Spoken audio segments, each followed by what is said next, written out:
Bienvenidos a Retorno del Sol al ADN Original, un podcast para recordar la soberanía divina, explorar Egipto, los mayas, tradiciones ancestrales, conducido por Tony 117, terapeuta holístico y divulgadora de frecuencias de luz, Juan Pablo Hernández Becerra, guía espiritual del sincronario maya, la numerología galáctica y las enseñanzas esenias, y yo, Alessa Esteban, egiptóloga, canalizadora de códigos estelares e historiadora de los registros akáshicos galácticos de esta humanidad y de otros sistemas estelares.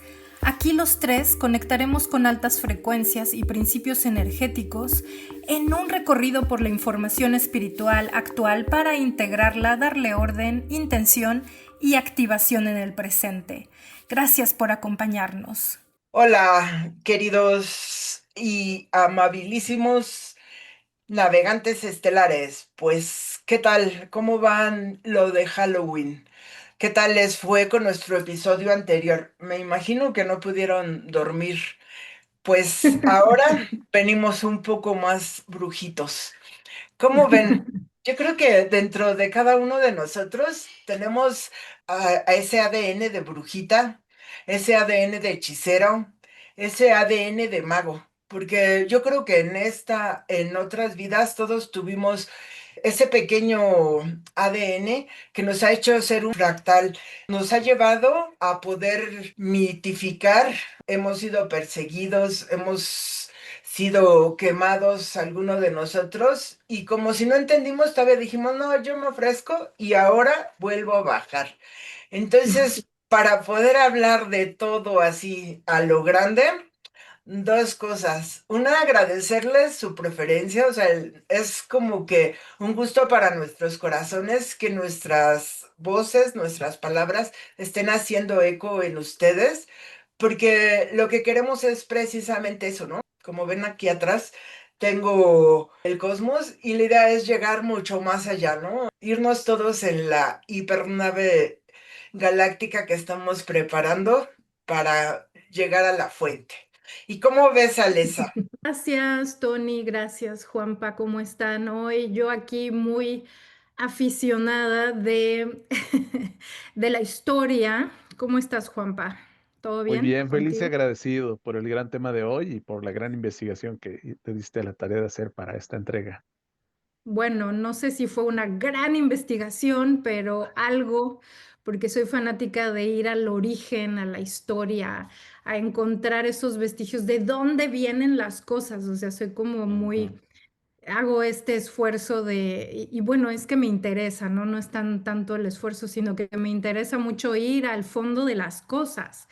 Y hubo un tiempo en el que la palabra bruja lo que significaba era mujer sabia, justo, o mujer medicina, guardiana de los elementos, de los elementales, de las fuerzas elementales, de la energía, de la conciencia de las plantas, de lo que significaba cada hierba, cada color, cada esencia de la vida, de la naturaleza misma. Y también, bueno, pues es el poder femenino, ¿no? En todo su esplendor, porque es lo que se volvió algo temido para la religión y se volvió algo perseguido y oculto hasta cierta forma. Trataron de ocultar ese poder y trataron de minimizarlo y de opacarlo y de ¿no? O sea, todos sabemos que hubo pueblos enteros en Europa Central donde prácticamente las mujeres en la época medieval fueron eliminadas, ¿no? Borradas de la faz de la tierra porque se les temía, se consideraba pecado, se empezó a considerar pecado todas estas intuiciones, percepciones y habilidades que nos da justo la sensibilidad femenina, porque esto está súper ligado a esta parte de la sensibilidad y de la energía femenina, que es la percepción, la intuición, los ciclos de la luna, etcétera, ¿no? Todo lo que va cuando estamos realmente en ese engranaje, en ese ritmo lunar, en ese ritmo conectado con la naturaleza, con nuestra propia naturaleza, ¿no? Desde nuestro cuerpo, nuestra psique, nuestras emociones, etcétera. Entonces es muy, muy interesante porque la noche que ya pasó, porque este podcast está siendo publicado después de Día de Muertos, pero es muy interesante porque analizando lo que significa Halloween, Halloween es una tradición europea principalmente, pero está basada en tradiciones celtas que se establecen en la parte de Irlanda y de la Galia, que es parte de Francia, parte de Bélgica, e incluso hay tradiciones que vienen de esta parte donde yo estoy viviendo ahorita, que es en Austria y cerca de Suiza también. Y bueno, es una zona que incluso en Italia hay una parte que está más cercana al norte y cercana a las lenguas germánicas, que también en Italia hubo estos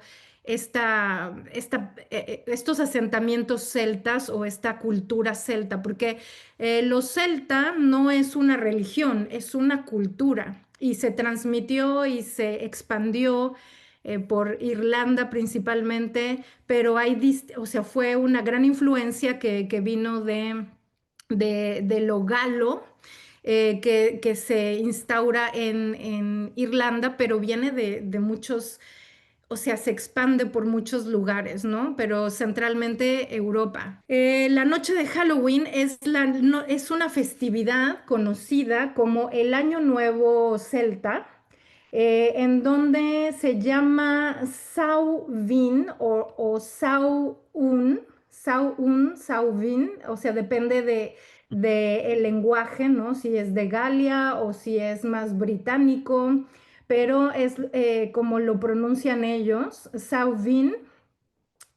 Este es el origen de Halloween y es el año nuevo, es el año nuevo galés no, es el año nuevo, ah, segundo, es el año nuevo para los celtas. Y Órale.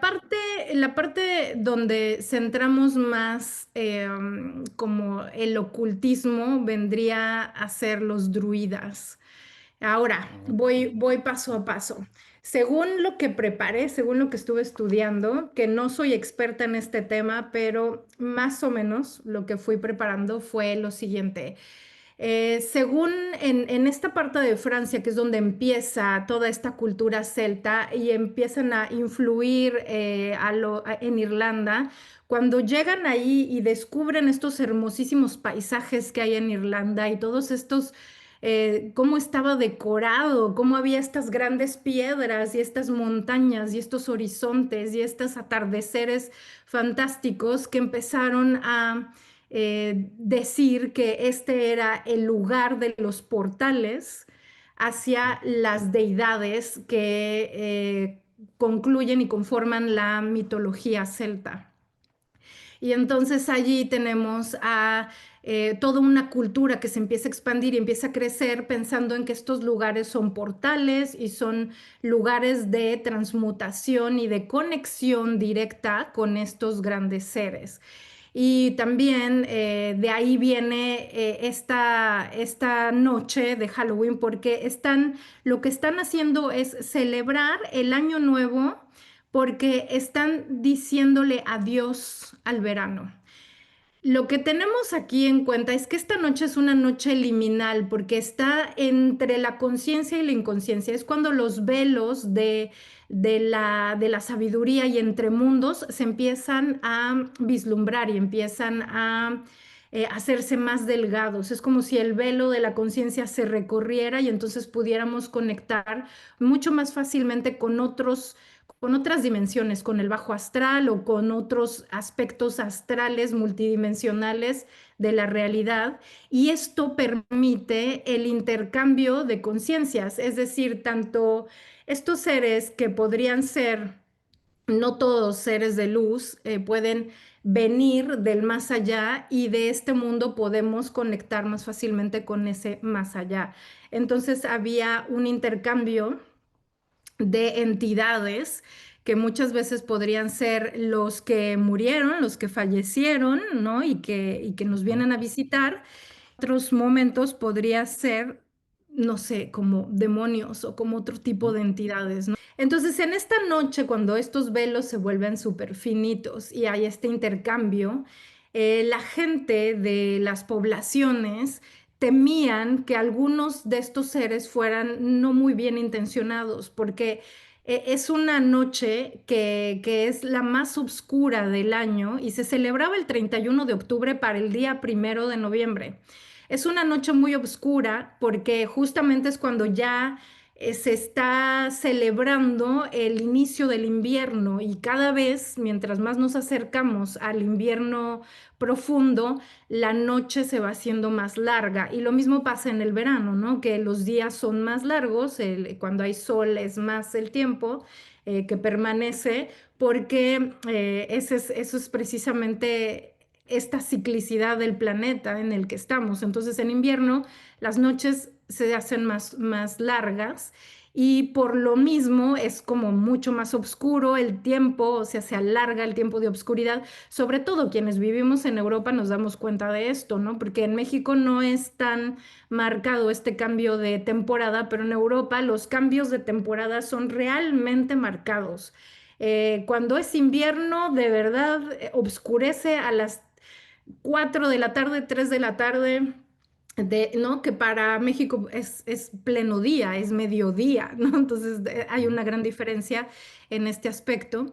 Y por supuesto que esto daba a entender que como la noche era más larga, había más posibilidad de que estos espíritus pudieran cruzar. Tenía miedo de que se revelaran estos seres y lo que hicieron fue poner dulces o manzanas como ofrendas en la parte exterior de la casa para apaciguar las pasiones de estos seres y para más o menos balancear que no hubiera, que no se volvieran locos y que hicieran diabluras, ¿no? Como algunos espíritus chocarreros o algo así.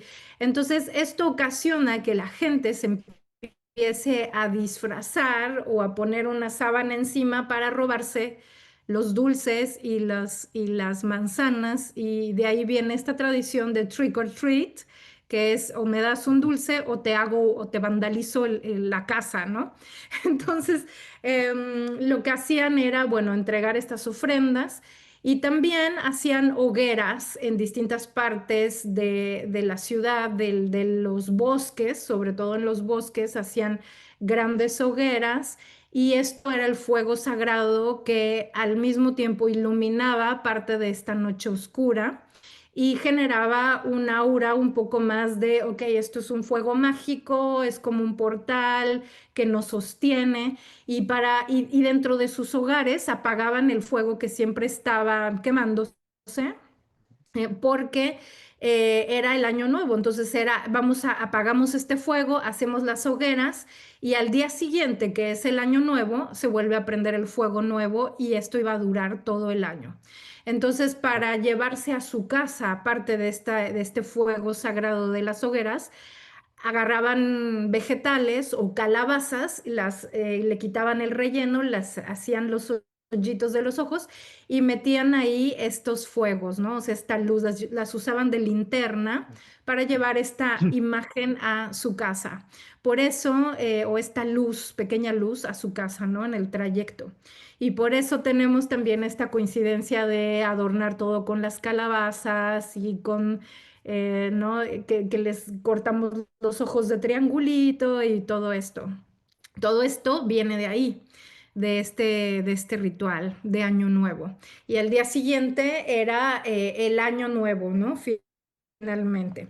Ok, entonces lo que sucede es que en el año 835 después de Cristo, el Papa Gregorio III se le ocurrió reagendar la festividad cristiana que se celebraba por primera vez durante mayo y por primera vez se celebró en 609 después de Cristo, pero unos cientos de años después, el Papa Gregorio dice, ok, vamos a incorporar en el mismo día la celebración de Todos los Santos, ¿no? El Día de Todos los Santos o esta celebración de los santos cristianos, ¿no? Que murieron y tal, y se les hacía, para que entonces pudiera estar acorde a el calendario de estas creencias en otras partes de Europa.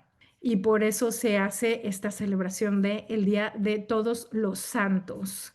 Bueno, son portales, estos días que son, sobre todo este día que es liminal, que ocurre entre cosas, ¿no? Son portales astrológicos, son portales energéticos, son días en donde tenemos estos velos muy delgados entre la conciencia y y lo no consciente, es decir, lo sobrenatural. Son días de encrucijadas, se mueve mucha energía que si no estamos conscientes, pues puede ser que nos sobrepase alguna experiencia, ¿no? Pero a mí me encanta el día de Halloween, me parece muy divertido.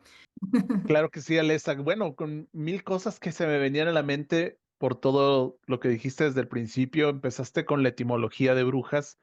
Me encanta porque si ustedes buscan en inglés, la traducción de bruja tiene que ver con source y source es fuente. Entonces realmente por etimología en inglés son las mujeres o las que están conectadas o los que están conectados a la fuente. Recuerdo también que cuando tradujeron al español el título de Doctor Strange, lo tradujeron como el hechicero supremo y me encantó ese título porque justamente como la ciencia ficción no existe, yo siento que en las 100 películas de Marvel nos dejamos todas las pistas de quiénes somos realmente, disfrazado de ciencia ficción para que no fuera censurada.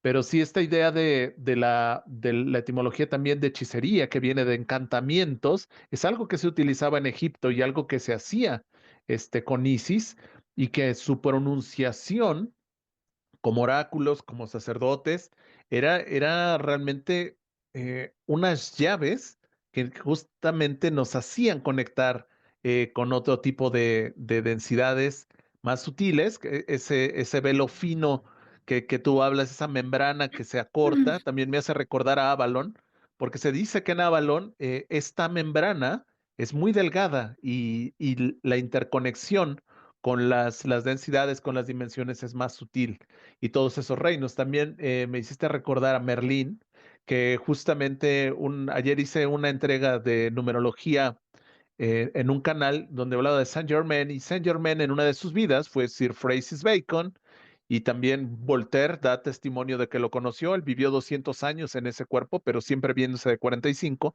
pero en una vida anterior fue Merlín, y el mismo Merlín en una vida interior fue el papá de Jesús, el padre putativo que conocemos como José. ¿Qué quiere decir esto? Ana, la abuela de Jesús, 600 años vivió en el mismo cuerpo también, porque es algo que ellos sabían hacer. Era una archidruida. Cuando ella viajó en esos 600 años antes de Cristo hacia lo que es la parte de Britain, Britain es la tierra del pacto, es una palabra que significa, de ahí viene Bretaña, ¿sí? Pero Britain es una Ujú. palabra hebrea, es una palabra que se escribe con letras hebreas y significa la tierra del pacto. Ella ahí fue recibida como una druida, llegó a ser una archidruida. Entonces el archidruidismo de esa zona, tener este personaje ahí, inclusive le dejaron una señal en la frente que se le fue, obviamente, aunque vivió 600 años en el mismo cuerpo, se le fue diluyendo, pero cuando regresó, ya en la época de Jesús, regresó más veces, pero cuando todavía la tenía y con eso la reconocieron. José de Arimatea también fue un druida de muy alto rango, pero en general, todos los hijos de Ana, que tuvo 12, porque también está relacionado el origen de los celtas con las 12 tribus de Israel desde Moisés. Entonces, estamos hablando de una sabiduría y de una alta magia que tiene sus orígenes en Egipto también. ¿Por qué? Porque no había escenio que se respetara o que se pudiera decir escenio que no hubiera pasado por los templos iniciáticos de Isis y de las Hathor. Por lo tanto, esta simbiosis de nuestro podcast está conectada aquí y la eleva porque justamente el Claro. maestro eligió Escocia como la tierra donde se iban a hacer la última reunión de toda esta élite de archidruidas, de celtas, de esenios, porque ya la persecución romana estaba en boga, y también fue hacia Irlanda. En Irlanda hay registros de Tara Verde y un culto a la madre muy grande, porque el divino crístico femenino, no crístico por Cristo como religión, sino como esta parte cristal, en los mayas es el tono 12, que habla precisamente, el tono 12 de cristal habla de una mesa redonda donde se reúnen, ¿no? Como el rey Arturo, que precisamente recordemos que el rey Arturo fue asesorado por Merlín, ¿no? Esa conexión de José de Arimatea, que es Merlín, que es Saint Germain, de esta hermandad blanca de maestros ascendidos, pues tiene una conexión directa con los celtas y con los druidas. Entonces, esta parte esotérica de la Kabbalah que ahora conocemos está respaldada por todos estos esenios que eran súper conocedores de las hierbas, de los aceites esenciales y sobre todo que eran muy, muy cultos. José de Arimatea a los 7 o 6 años ya hablaba ese mismo número de idiomas, que fue obviamente su madre, que Ana, la abuela de Jesús. O sea, estamos hablando de personas muy cultas, así como María Magdalena, que obviamente, así como a las brujas las hicieron temer, a ella también la tacharon de prostituta. Entonces, decirle bruja despectivamente a alguien es como querer decirle prostituta a alguien que era una súper sabia. ¿Sí? ¿Por qué? Porque el matriarcado y el machismo estaban tan enquistados y realmente estas mujeres eran tan sobresalientes y lo fueron siempre, ¿eh? Porque inclusive en la parte antidiluviana, las que hicieron el sincronario Maya Galáctico, por ejemplo, fueron mujeres, porque es un sincronario basado en lunas. ¿Y quién mejor que una mujer para entender los ciclos lunares? Porque está directamente regida con las lunas. Sabían que la primera semana regida por la luna, aquí lo manejamos en heptadas, tiene una manera de ser, pero es muy diferente a la que sigue. O sea, una mujer en un mes tiene 4 etapas, que si el hombre las desconoce y piensa que todo es con el cristal con que se mira a sí mismo, pues va a desconocer. Para saber de agricultura hay que saber de las lunas. Por lo tanto, todas estas mujeres de rojo antidiluvianas, que ellas eran las que llevaban la parte política, espiritual, astrológica, matemática, lo más culto de lo más culto y las más conectadas a la fuente, de ahí viene la palabra sorcerer, ¿no? Las brujas, porque ellas eran las que tenían la conexión, pues viene toda esta parte del celo, la envidia, el cuchicheo y el chismorreo del masculino, que al tener envidia y celos de toda esa sabiduría y de esa conexión y no aceptarlo, o sea, en estos templos el rey entraba a dejar sus tributos y se retiraba. Es decir, este círculo no lo interrumpía, como diciendo, ellas saben lo que hacen, respetaba, pero no porque fueran superiores, sino porque había que tomar su lugar. Igual la Hermandad de la Rosa, los que eran la parte masculina de las Magdalenas, eran los que ayudábamos a que toda la expedición se llevara y no teníamos problema en estar preparando la logística, digamos, física para que se pudiera llevar a cabo la misión espiritual de todas estas expediciones, como bien lo dijiste, por la Galia, por, por Inglaterra, y bueno, sobre todo guardar toda esta información, todos estos archivos que después fueron quemados, desaparecidos, pero una buena parte también fue, digamos, custodiada por cofradías bajo votos de su propia vida, respaldarlos, y allí es donde podemos encontrar todos estos vestigios de esta alta magia origen, ¿sí? Que le dio precisamente el título. Por ejemplo, Merlín es un título de alta magia y esa es la que queremos redignificar, porque si bien hubo una parte que se oscureció porque con la misma información alguien fue seducido por la fiebre del oro, por el poder o por estos velos tan finos que todos estos asediadores pues también estaban al acecho porque pues ellos también querían toda esa luz. Y bueno, pues ahí fue donde empezamos a ver también la parte oscura de la luna. Y el día de hoy no estamos aquí para polarizarla, sino para integrar las dos, porque la mayoría, para haber conocido lo que es la luz, tuvimos que pasar por todo lo que es la oscuridad.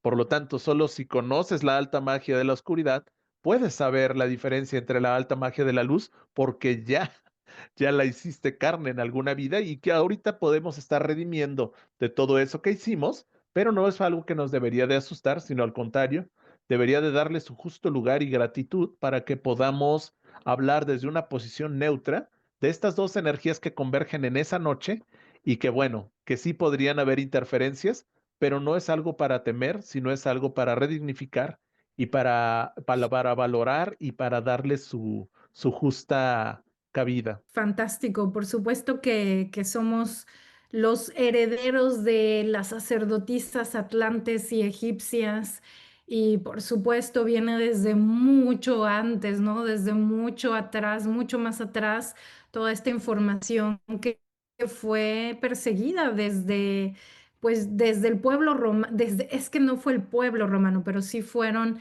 el Imperio Romano, quien se puso a perseguir a los magos caldeos que quedaban resguardando esta información. Incluso se llega a creer que resguardaban el libro de magia secreto del dios Yehuti, Thoth, llamado Yehuti, y que por eso, para poder preservar ese conocimiento, lo que hicieron fue codificar en imágenes el tarot. ¿Te acuerdas que alguna vez lo Ujú. llegamos a Sí, platicar? correcto. Que el tarot fue codificado, toda esta información en estas imágenes para que no fuera destruido, porque cuando los soldados romanos estaban persiguiendo a los santos, a los sabios, a los hechiceros, les quitaban todos sus escritos y los quemaban. Entonces, esto decían, no, estamos jugando cartas, no importa, ¿no? Estos no, o sea, solo son Correcto. dibujitos. Entonces no podían entender lo que estaba ahí codificado y de esta manera fue que se expande esto, ¿no? Este conocimiento sagrado, ¿no? Que venía precisamente como lo has mencionado tú, de los sacerdotes y sacerdotisas de Isis y Osiris, de Hathor, de Ujú. Sekhmet, de Neftis y bueno. La magia en Egipto es Heka, se pronuncia Heka, Checa. y Wow. era una fuerza divina. No era, no sé, no era una entidad en particular, aunque sí se le asocia digamos, con una diosa, con un dios, pero no se dice qué, sino que era una fuerza divina, una energía de cocreación con la energía universal, o sea, era una manera de cocrear. Y entonces esta magia estaba relacionada con toda la cosmogonía divina de la realidad, de la creación, porque ahí no se separaba ciencia, de naturaleza, de divinidad, de medicina, o sea, no, todo era una misma cosmovisión y entonces Heka, la magia, era lo que movía y Heka, la fuerza divina, la magia, era parte, era la fuerza que movía a todas las demás ciencias o a todas las demás conceptos de la realidad, pero desde las bambalinas y estaba intrínsecamente relacionado con la divinidad, sí, con lo divino. Y bueno, pues yo creo que hablando de qué sería la verdadera brujería hoy en día, pues creo que es una ciencia energética, ¿no? Es la manipulación de la energía como la conocemos cuando podemos identificar la lectura de las frecuencias o la manipulación de la energía, pero a través de estar conscientes y de aplicar una vibración consciente, que muchas veces lo hacemos sin darnos cuenta que estamos haciendo magia o que estamos haciendo rituales, porque estamos utilizando palabras, afirmaciones, cantos, frecuencia sonora, los tés, las hierbas, los colores, los símbolos que nos ayudan a reconfigurar nuestra realidad y la vibración de nuestro campo energético, de nuestro campo cuántico. Antes las hechiceras eran perseguidas, ¿no? Y ahora Sí. con tanta entrada de energía, de alguna manera, o sea, si está entrando mucha luz, también la oscuridad pues se está poniendo así como muy candente, ¿no? Y de repente Ujú. decimos que, bueno, los brujos y las brujas y los hechiceros, yo creo que sí están ya aquí y sí están en, tal vez hasta en puestos claves para crear todo eso que si trasladamos la parte de los romanos, o sea, de tener el poder, de no querer quitarse de él, de que se les esté pagando y lo trasladamos a este momento, estamos en lo mismo, ¿no? O sea, toda la parte financiera, toda la parte política, todas las personas se sienten invadidas, ¿no? De esos como egregores. ¿Cómo verían esta parte? Si pudiéramos traer este pasado a este presente, ¿cómo veríamos ese perseguir de brujas? Yo creo, hablando de ADN, de lo que las hechiceras modernas traemos en nuestro ADN, traemos todo este conocimiento oculto que vamos despertando a través de nuestra sensibilidad, sobre todo cuando conectamos con nuestro verdadero ser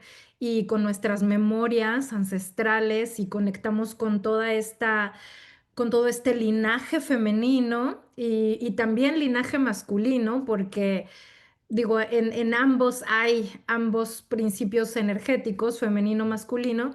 Entonces es como un reconocimiento de esas raíces, de eso ancestral, pero también traemos muchísimo trauma de cuando fuimos perseguidos, quemados, silenciados, juzgados, etcétera, etcétera, ¿no? Hay mucho miedo muchas veces a hablar, mucho miedo a defendernos y se tiene una tendencia, o al menos hasta antes de que estuviéramos despertando masivamente como lo estamos haciendo ahora, había una tendencia a la sumisión de ese poder que otros, ¿no? ejercían sobre nosotros, sobre la parte femenina, sobre todo porque ha sido el patriarcado lo que hizo fue minimizar toda esta parte tan importante femenina, ¿no? Que nos lleva a conectar con el todo, con lo estelar, con la naturaleza, con la tierra, con el centro. Entonces, este impedimento creó un gran trauma, creó cadenas y creó limitantes y resistencias a que nosotros ahora podamos realmente movernos en un espacio de seguridad, de decir yo puedo controlar y puedo jerárquicamente, porque yo soy soberana espiritual, no sé, conectada con mi propia divinidad y jerárquicamente puedo deshacerme de los egregores, deshacerme de las interferencias. Y sobre todo porque en un día como lo fue Halloween, como lo es Halloween, cuando está tan delgado ese velo entre esos otros mundos y este, hay como mucha más tendencia a despertar en nosotros esa vulnerabilidad que quedó de esas experiencias pasadas, ¿no? Entonces no sé, el miedo ejerce un gran control sobre la población, sobre la humanidad, que si va a caer la bolsa, qué miedo, que si nos vamos a quedar sin dinero, qué miedo, que si, no sé, que si lo que comemos no está bien, qué miedo, que si, entonces ya ni siquiera es que necesitemos un ataque directo del mal sobre nuestra vida o nuestra realidad, sino que ya lo traemos codificado en nuestro ADN también. Entonces esas cosas salen a flote y lo que nosotros podemos hacer es estar conscientes de ello, de cuando eso sale a flote para conectar con ello, honrarlo, trabajarlo, integrarlo, como lo he dicho en muchísimos podcasts pasados y videos y todo con y pláticas con ustedes en donde sabemos que hay que tomar esa responsabilidad de decir, ok, si yo recuerdo que fui o soy heredera de ese sacerdocio, ¿no? Porque ser sacerdotisa en el antiguo Egipto o sea, es muy, muy diferente a lo que se cree que son los sacerdotes después, ¿no? Que es gente que está al servicio de una religión o de una deidad, cosa que no es así, ¿no? Era más una soberanía, El trabajar o vivir acorde a cierta ética y a ciertos principios que nos establecía y nos otorgaba esa deidad. Por ejemplo, Isis era vivir acorde a el amor incondicional, no sé, o sea, como la libertad de la alegría, de la sensibilidad, del propio cuerpo, ¿no? Del disfrutar del cuerpo junto con el otro también. No sé, había como muchas cosas que iban acorde a lo que enseñaba ese principio o ese concepto energético y que era lo que tenía que estar el sacerdote encarnando, porque los sacerdotes del antiguo Egipto lo que debían de hacer era encarnar esa ética, ese orden divino del universo y vivir acorde a ello. Y lo hacían de una manera prácticamente natural, cosa que se fue perdiendo con el paso del tiempo, con el dormitar de la conciencia, con los ciclos en donde ya nuestra sensibilidad no es la misma, la conciencia no es la misma, etcétera, etcétera.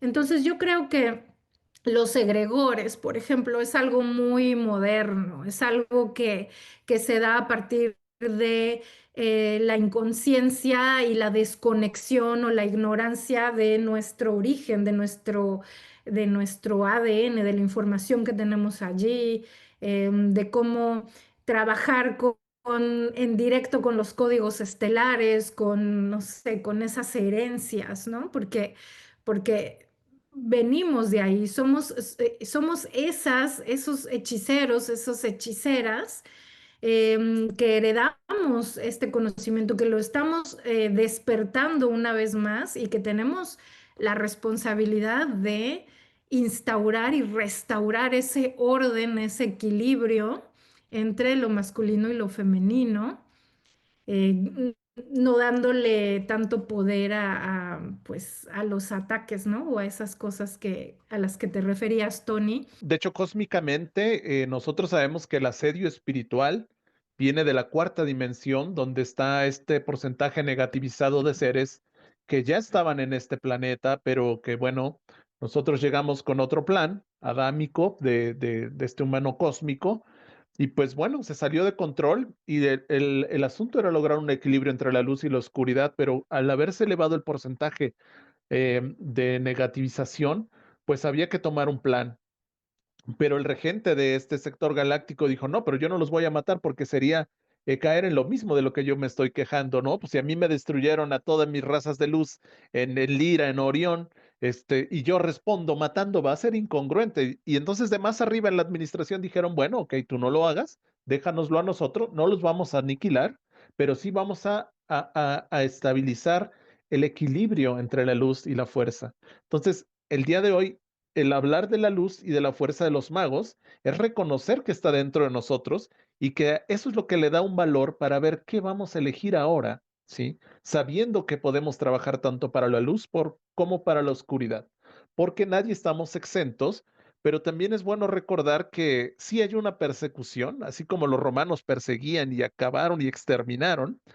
El día de hoy también está habiendo una persecución acerca de las personas que empiecen a recordar y que lo empiecen a decir públicamente, porque Mm. justamente esa es la amenaza, que el humano se vuelva soberano, que el humano se vuelva consciente, que recuerde.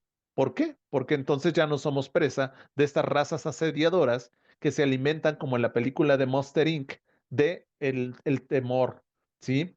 De nuestra baja vibración. O sea, cuando hablamos de sustancias como en el satanismo y en el adenocromo y de todos estos bebés que son Ay. consagrados para toda esta, digamos, secta, es para alimentar a estos seres de cuarta dimensión. Sí, yo me recuerdo cuando hace 25 años quería saber más al respecto porque me habían pedido un servicio de personas que tenían estos asediadores y ahí decía que la profesión que más estaba, digamos, dedicada al satanismo en Estados Unidos era la medicina. Yo decía, ¿pero por qué? Yo pensaba que por la farmacognosis y la industria de la farmacéutica, pero no, era por los médicos que estaban consagrados al satanismo, porque al nacer los bebés, ellos ahí los tenían recién nacidos y los podían consagrar para este tipo de rituales. Y son cosas que se han hecho en la brujería negra, ¿no? Personas que lo que requería la persona y el precio que estaba dispuesto a pagar por el poder. Aquí en México hay un libro que se llama Los Brujos del Poder y habla de todos los rituales que se han hecho por buscar más popularidad, por buscar la presidencia, por buscar la parte ahí diplomática.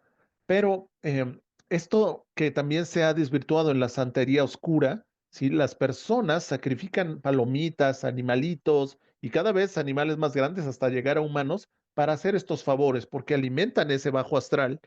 Y en ese portal umbralino del que hablaba Lesa, ellos se alimentan de ese energosoma o cuerpo energético y van y hacen esa tarea. Todo este tipo de amarres y de que alguien te ame a la fuerza, pues también se recurre a ese tipo de espíritus que tienen obsesado al cliente o a la víctima, pero a un precio muy alto. Por eso es que coquetear con la magia negra es algo que si tú lo estás haciendo, va a requerir una redención, no simplemente la misericordia infinita va a llegar y, no te preocupes, peca hoy, confiésate, y si vuelves a pecar, vienes otra vez a limpiarte cada domingo y ya, no, ahí no queda.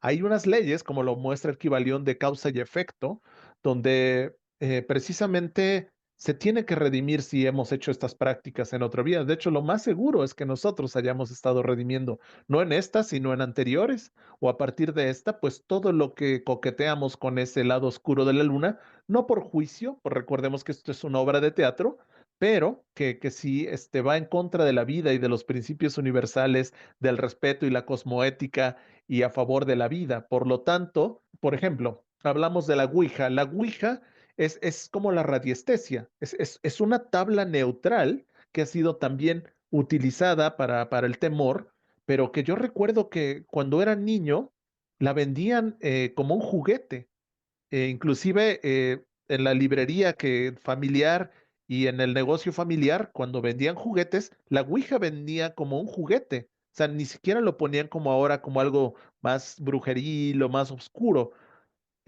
Inclusive es una consulta que se hace como un oráculo, como cuando en la radiestesia preguntan. Por eso es muy importante saber el discernimiento del espíritu de con qué te estás conectando cuando estás consultando, ya sea en radiestesia, ya sea en oráculos, ya sea en lo que sea, porque a veces no sabes qué portal estás abriendo ni a quién estás invocando, porque como bien lo dijo Alesa, puede ser una canción que haya sido consagrada para crear un implante. Puede ser una película que haya sido diseñado para crear un implante y por pecar de inocencia y por no saber precisamente proteger este campo, pues puedes estar interferido. Por eso en la noche se te puede subir el muerto y es precisamente porque todos salimos en las noches de nuestro cuerpo, pero no se trata de que puede que no estemos conscientes de ello, pero cuando un espíritu obsesor toma y crea esa famosa parálisis de sueño, pues bueno, ahí es donde nos damos cuenta que estos temas de los que estamos hablando son más reales que la realidad misma. Yo en lo personal, una amiga recordó una vida en donde yo por adquirir un grado más alto de magia renuncié a esa relación, aunque ella después quedó muy agradecida porque ella se dedicaba a la delincuencia y todo ese asunto, cuando lo recordó en esta vida y me lo contó, me hizo mucho sentido. Muchas veces hemos renunciado, ¿sí?, a ciertos valores cosmoéticos por adquirir un grado más alto de poder o de magia, inclusive al amor mismo. ¿Por qué? Porque nos nubla, porque no sabemos cuándo parar y porque puede que tú ya no estés decidiendo y que tu vida ya esté consagrada a estar alimentando por eones a otra raza, a otro ser que por derecho y por tú haber hecho ese contrato, esa invocación, le pertenezcas. Y esto pasa vida tras vida. Por lo tanto, esto no es para entrar en temor, pero sí para decirlo, que eh, hay que tener ese tacto y ese discernimiento para saber en qué terreno estamos pisando, sobre todo a la hora de hacer invocaciones, a la hora de hacer encantamientos, porque estos inicialmente fueron consagrados para conectar con la más alta fuente, con la más alta vibración, con la más alta frecuencia, como en los templos de Isis, con las Hathor, como bien lo dijo Alesa, donde el valor era la alegría, era la danza, era la conexión, era la alta magia, ¿sí? pero que tienen que ser redignificadas hacia los más altos valores de la cosmoética galáctica, que no tenían que ver con la depradación, que tenían que ver con la depravación, inclusive, ni con el sometimiento, ni el poder sobre otros. Era para empoderarte con los otros.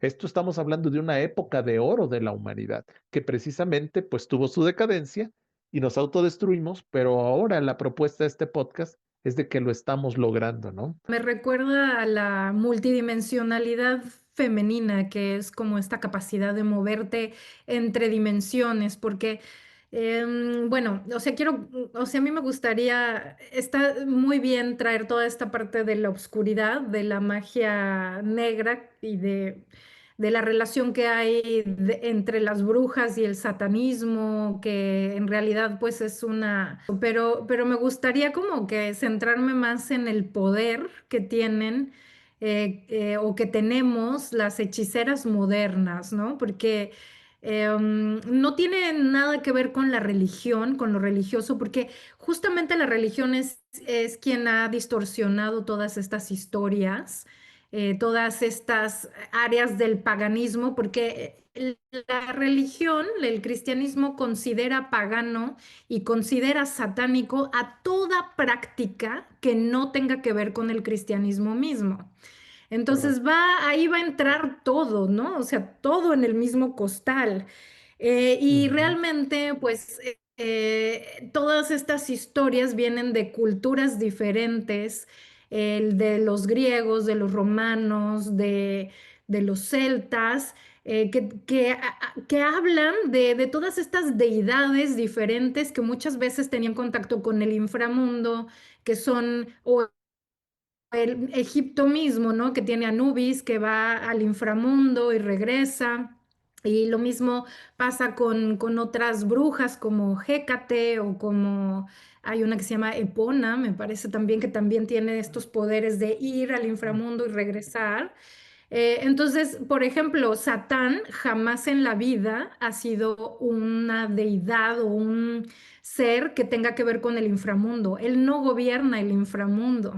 ¿No? Él es un ángel caído y tiene otra historia, otra mitología, por decirlo de alguna forma. Y realmente el satanismo, pues es una práctica muy individualista y muy egocéntrica porque se centra en las necesidades individuales, en las decisiones personales y en el hedonismo prácticamente de disfrutar todo ya que se está en el mundo físico, pues disfrutar todo lo que tiene que ver con lo físico. Entonces, ujú, esto es una construcción totalmente humana y que fue después de la religión cristiana, que no es tan lejana, porque el satanismo fue fundado en 1966, o sea, no es tan ah, viejo, ujú, por Anton LaVey. Sí, y tiene que ver con el individualismo, es el de la Biblia satánica, la Iglesia ah, Negra, y tenía sí, muchísimo que ver con Hollywood, porque en su mansión venían todas estas personas de Hollywood que estaban buscando el reconocimiento, la fama, el poder, y él les ayudaba porque les enseñaba a las mujeres sobre todo a recuperar ese poder, esa fuerza, esa seguridad en sí mismas que se había perdido durante mucho tiempo. Entonces, no sé, hay ahí como que una referencia a esto, pero cuando nosotros hablamos de la verdadera magia, que yo ujú, siempre la encuentro como en esta época antes de que Egipto fuera Egipto, no sé, Atlántida, Lemuria, Mu, ujú, toda esta época en donde los dioses estábamos en el planeta Tierra aprendiendo a ser seres humanos, aprendiendo a manipular nuestra divinidad y nuestra gran energía dentro de un cuerpo físico. Entonces ahí, con el paso del tiempo y el paso de las civilizaciones, tenemos que empezar a elaborar cosas más complejas cada vez, como por ejemplo la integración de la sombra o aquello que creamos a través de nuestras propias emociones, cómo entonces vamos a poder revertir esas rupturas energéticas. ujú. Y bueno, pues yo creo que lo mejor mejor que podemos hacer hoy en día es volver a nuestros orígenes, volver y recordar nuestra divinidad y sabernos dioses y sabernos con una jerarquía espectacular ante todo lo que sea obscuridad, porque la obscuridad es parte de la luz. Para que nuestra luz brille, seguro que vamos a proyectar en algún momento alguna sombra y el punto es saber que está integrada esa sombra a esa luz. Y bueno, pues después de todos estos datos históricos, quiero ir cerrando. Les mando millones de bendiciones y agradezco infinitamente que nos hayan escuchado hasta este punto. Y pues digo, este fue un especial y espero todo bien. Ahora sí que si les gustó o quieren algún otro podcast especial, pues ya saben, ¿no? Dejen sus comentarios y estamos con todo. Está increíble. La verdad es que es un podcast increíble, lleno de información verificada. No estamos inventando las cosas, estamos estudiando, estamos investigando, traemos referencias reales y hemos estudiado muchísimo distintos certificados en distintas universidades. Y siempre hacemos referencia a autores que existen y aquí está, no estamos inventando nada, les estamos dando lo que realmente es y está allí, ¿no? Esta información es increíble. Síganos, apóyennos porque vale la pena que se expanda la conciencia. También les vamos a tener una sorpresita, ¿verdad? Porque Alesa va a canalizar como cosas de brujitas. Esperen, sí, tenemos todo listo. Y pues bueno, así cerramos y llegamos a otro fin de capítulo, pero a otro principio de muchos otros, ¿verdad, Juanpa? Así es. Sí, muchas gracias, Alessa. Gracias, Tony. Y pues sí, cerramos en esta ocasión este especial y bueno, pues abriendo puerta a otro especial sorpresa que les vamos a tener ahí. Estén muy atentos y gracias por seguirnos.